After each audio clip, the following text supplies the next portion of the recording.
Aim of this experiment is effect of mydriatics and myotics on rabbit's eye.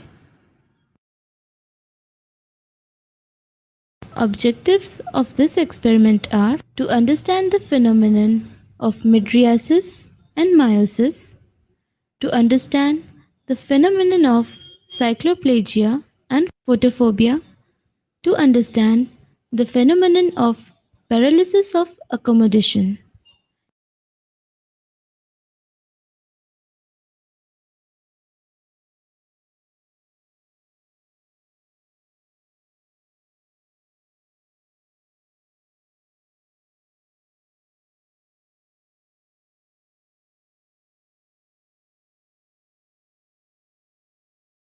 The circular, colored moving disc of eye is called iris.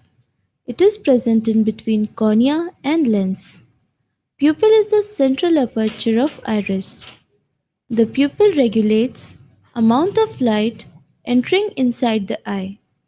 Its size is controlled by two small smooth muscle fibers, namely circular muscle fibers and radial muscle fibers. The iris consists of circular and radial smooth muscle fibers. Iris regulates the amount of light entering through the pupil. Pupil size is regulated by parasympathetic reflex through circular muscle fiber and sympathetic reflex through radial muscle fiber. The parasympathetic and sympathetic nerves regulate the pupil size or diameter. Circular muscle is innervated by parasympathetic nerves and radial muscle by sympathetic nerves.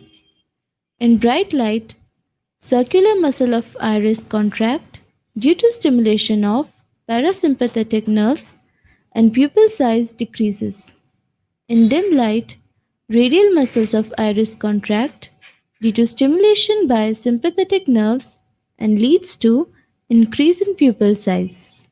Increase in pupil size is called mydriasis and decrease in pupil size is called meiosis.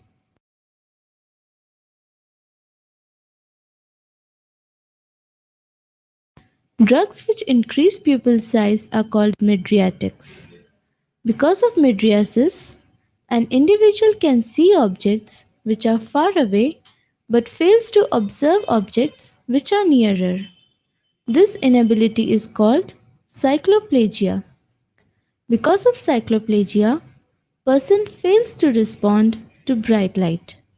This inability to respond to bright light is called photophobia. Drugs which decrease pupil size are called myotics. Because of meiosis, an individual can see the objects which are nearer but fails to observe objects which are far away. This inability produced is called paralysis of accommodation or spasm of accommodation.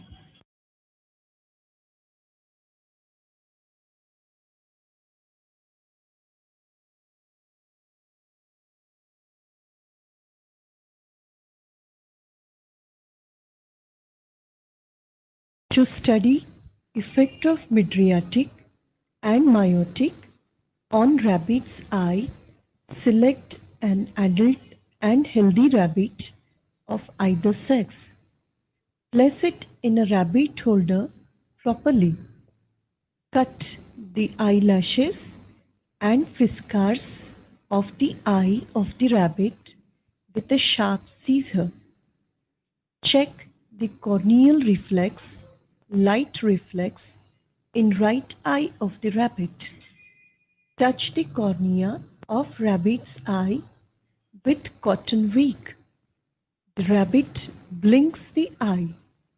It means that the corneal reflex is present in the right eye. Focus the right eye with a beam of light from a paint torch and observe the blinking of eye.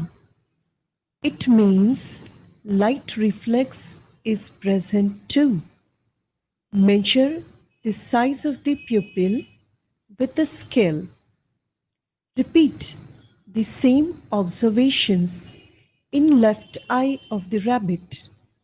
Thereafter, treat the right eye of the rabbit as the control eye and left eye as the test eye. Instill 2 to 3 drops of pilocarpine solution in the test eye of the rabbit. Apply slight pressure with finger on the medial canthus to avoid nasolacrimal drainage of the drug. Measure the pupil size in both the eyes at an interval of 15 minutes up to 1 hour. You will observe that the pupil size of the test eye decreases as compared to that of the control eye. Also note the unchanged pupil size in the control eye throughout the experiment along with presence of corneal reflex and light reflex. Now observe the corneal reflex and light reflex in the test eye. You will notice that these reflexes remained unaffected. It means that the drug pilocarpine is miotic and doesn't affect other eye reflexes. For studying mydriatic effect, use the same animal after allowing a time gap of 24 hours to wear off the effect of earlier drug used. Instill 2 to 3 drops of cyclopentolate solution in the test eye. Apply slight pressure with finger on the medial canthus to avoid nasolacrimal drainage of the drug. Measure the pupil size in both the eyes at an interval of 15 minutes up to 1 hour. You will notice that the pupil size in the test eye increases as compared to that of the control eye. You will also observe that the light reflex is lost. This means that cyclopentolate is a mydriatic. You will confirm the mydriatic property of cyclopentolate by simultaneous observations on the control eye, which remains unaffected. Thus, we can say that parasympathomimetics show meiosis, whereas sympathomimetics anticholinergics show mydriasis.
You have learnt that drugs affect radial and circular muscle fibers of iris and thus produce mydriasis or miosis. Drug contracts ciliary muscle fibers and increase the lens diameter and produce cycloplegia and photophobia. Mydriatics cause cycloplegia producing photophobia. Myotics produce paralysis of accommodation.